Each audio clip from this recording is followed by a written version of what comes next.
Thank you. Thank you very much. And this is a first for me to have followed a Buddhist person that studied, so I really enjoyed hearing those comments.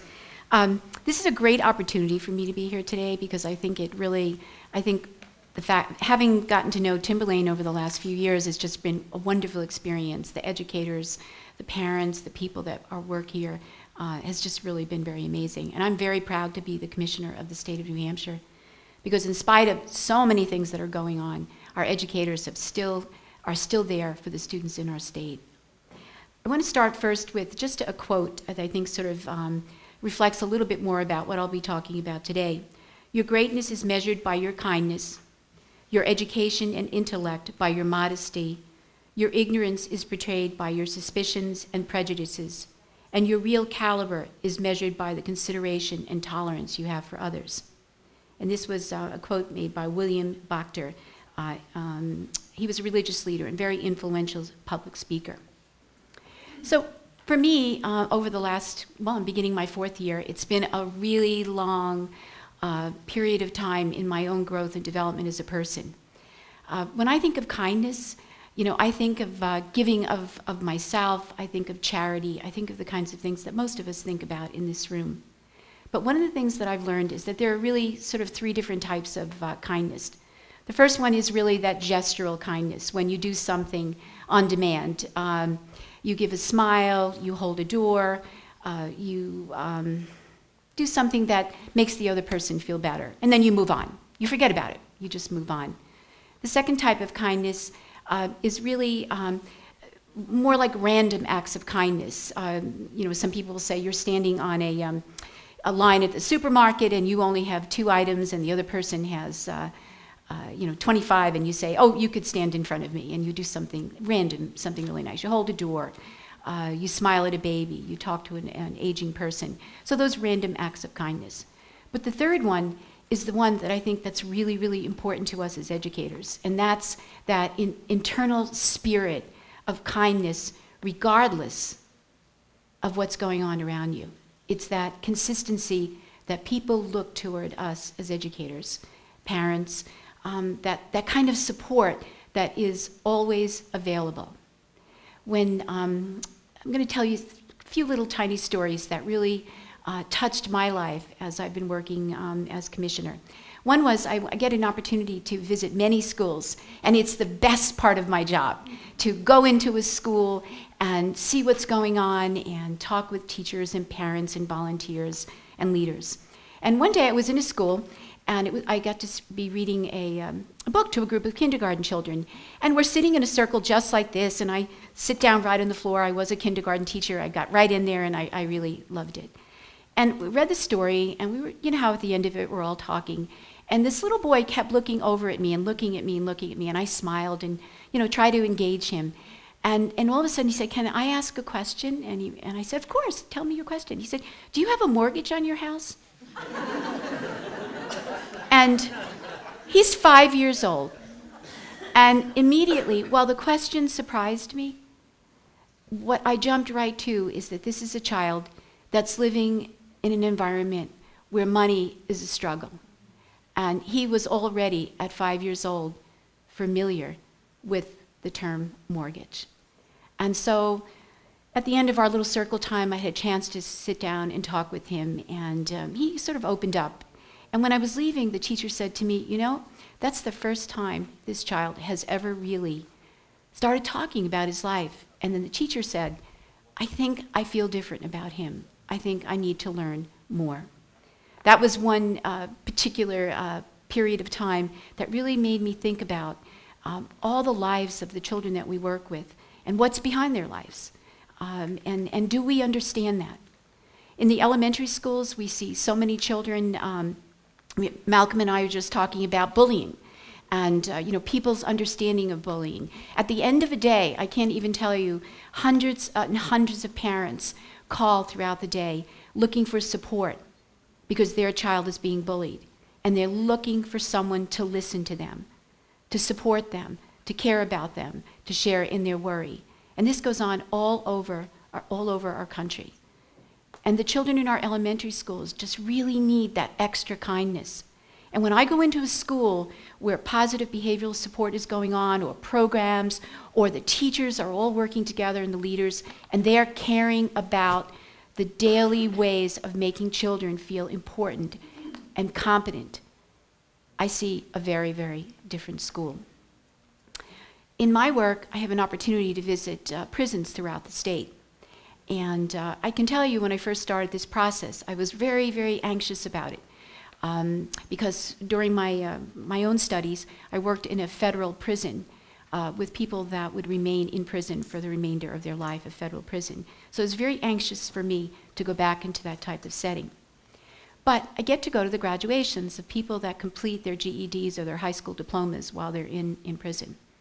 So when I first started doing it, I started meeting the parents or spouses or people that would come to support, but it was always a small group of people that came for these people that were imprisoned, and it was very sad. So I kept thinking, what can I do? What can I do to make a difference? I don't want to come as the commissioner. I want to come as a real person that really understands that there's a reason why they're here. And very often, for young people, it's because they didn't have the support, because they came from great dysfunction in their lives. So I decided that I would do this strategy. And so I brought my business cards, and after I had a chance to award their diploma, at the end of it, I asked to meet with each one of the young men. It was particularly young men. And I gave them my card. And I talked a little bit about possibilities when they left prison. And I talked about, here's my card. When you leave prison, get in touch with me. We will help you.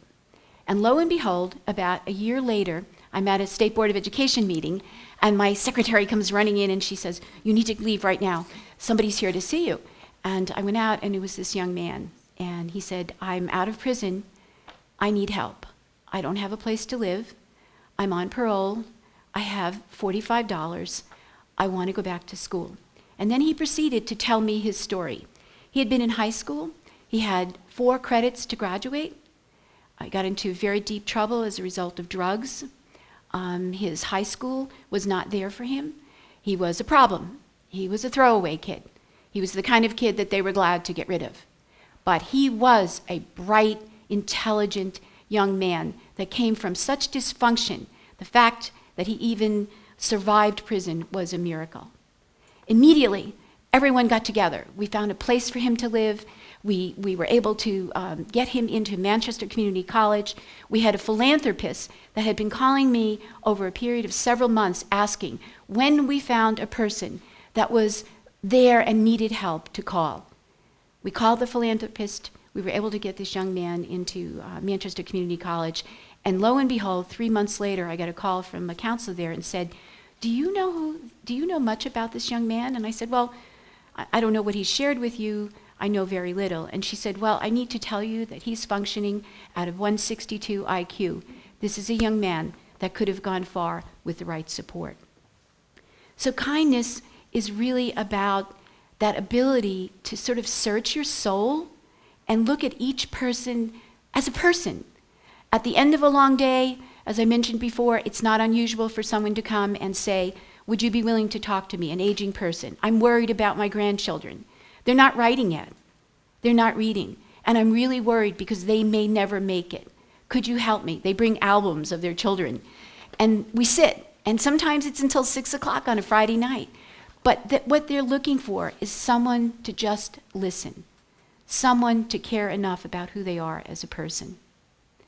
Often in my work, I've had to work with policymakers, and it's been very complex, as you know, in our state.